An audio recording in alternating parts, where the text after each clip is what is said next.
Assalamu alaikum wa rahmatullahi wa barakatuh.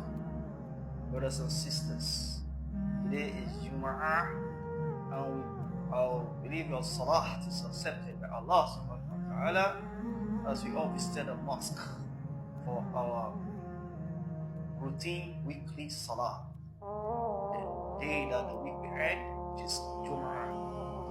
And for most of our Christian brothers and sisters, good evening, as we are about to discuss an issue concerning the reason of the revelation of Surah Al-Kahf, which Allah is supposed to order the Muslims to recite every Jum'ah between the Salat Dhuhr and Salat Asr, Salat Jum'ah, which is Dhuhr Salat, because some people play Jum'ah or pray Jum'ah Salat. After that, we recite the Surah Al-Kahf as a reminder for our spiritual blessings on us, as also a lesson to learn from the story of the incident that happened back then before the advent or the coming of Prophet Muhammad. As it was recorded in Surah Al-Kahf, which is found in the first 3 verses of the Quran, as it says, that was revealed to the Nabi Muhammad, it says, Alhamdulillah, Bismillahir Rahmanir Rahim, Alhamdulillah alladhi anzala ala abdihi al-kitaba wa lam yaj'al lahu waja fima liyundira bassa shadidan wa yubashiru al-mu'minina alladhina ya'maluna salihat.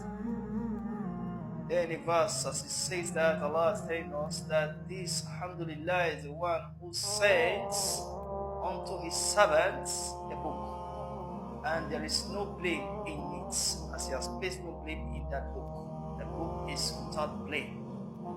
And also Allah added when he says in that book you have to warn about the greater punishment to come, and also believers give a glad time to them than those who do righteous actions, as it's going to say, أَنَّ لَهُمْ أَجْرًا حَسَنًا. For them they have greater rewards if they believe in Allah and do right actions. And also added by saying, after he had said, أَنَّ لَهُمْ أَجْرًا حَسَنًا مَخْلِدِينَ فِيهَا أَبَدًا, they will remain in that particular paradise forever. Then he says also, not just believe what you want, the non-believers will say, وَتُنْذِرَ الَّذِينَ قَالُوا, those who say اتَّخَذَ اللَّهُ وَلَدًا, Allah has taken a son to himself. مَا لَهُمْ بِهِ مِنْ عِلْمٍ وَلِيَبَعِهِمْ, there's no knowledge in them, and neither to their father, they don't have much about it. They just say it out of their own whims and desires, or what they planted in their heart due to their idolatry beliefs. And he added by saying that this is a great word that comes from their mouths, an abomination from their mouth.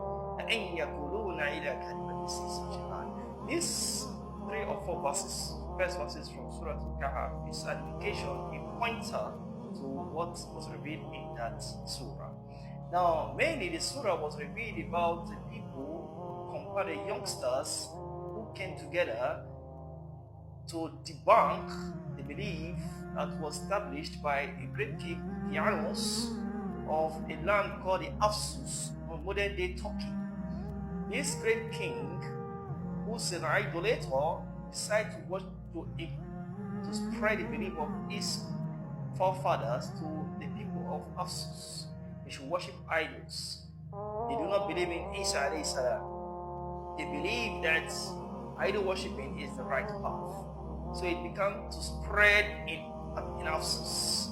Then there was a disciple of Jesus Christ. Some people say it was Thaddeus, some say it was Theophilus, some say it was Barnabas, who ran away after the persecution of Rome and Jews at the time, when many of the disciples were persecuted. He ran to hide himself in Turkey. He hid himself in Turkey, where he stayed there and was working as a public toilet maintainer. So he was maintaining a public toilet for people who are there. And so he was so diligent that the owner of the public toilet decided to place him amongst, or as a person in charge of all the affairs that public toilet. So with that, he decided to encourage the young ones, preach to them, tell them about Tawheed and the oneness of Allah subhanahu wa ta'ala, and preach Islam to them. And many of the youngsters accepted. There were 7 of them who accepted. He said, Adaduhum sab'a, wasma'uhum maksalimin, wa amlikha, wa zassawinin, wa darawanimin, and Yanis and Maratonis, and those are the people. There were 7 of them. Their names I mentioned here, and the last was not the least was the last was what Qatif.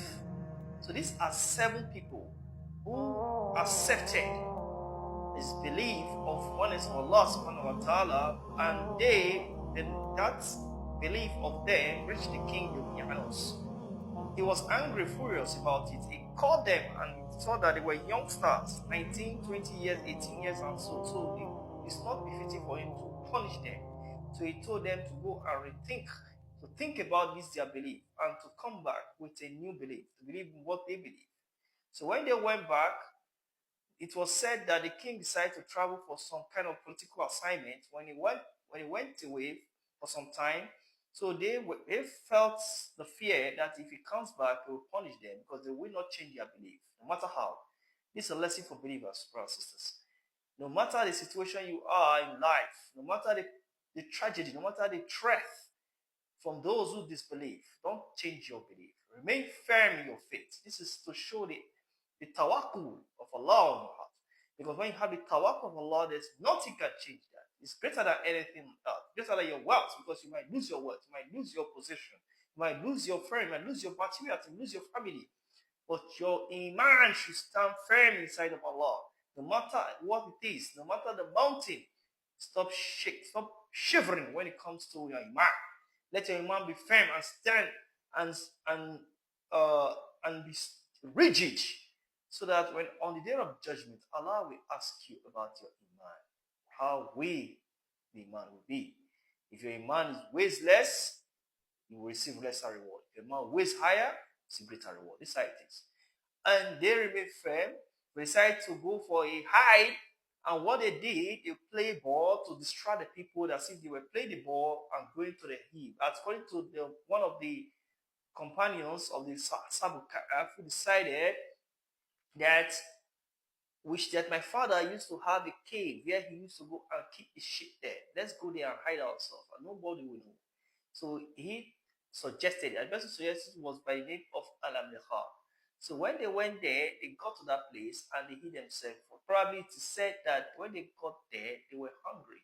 So they fed on fruit and leaf and water, and which led them to sleep. It was said before then that a dog followed them. And a dog name was called Al-Oitmir. Some say that, according to narrations from books of history, like At-Tabari and even Al-Waqidi, many of the historians, they reported that the dog refuses to, before the dog was going with them, due to the barking of the dog, they felt that people will notice where they were going to. So when they saw the dog coming towards them, they took stones and pebbles and began to stone and throw at the dog. The dog told them, "Don't stone me, I'm with you. Allah is with you." So that was how they allowed the dog to be with them.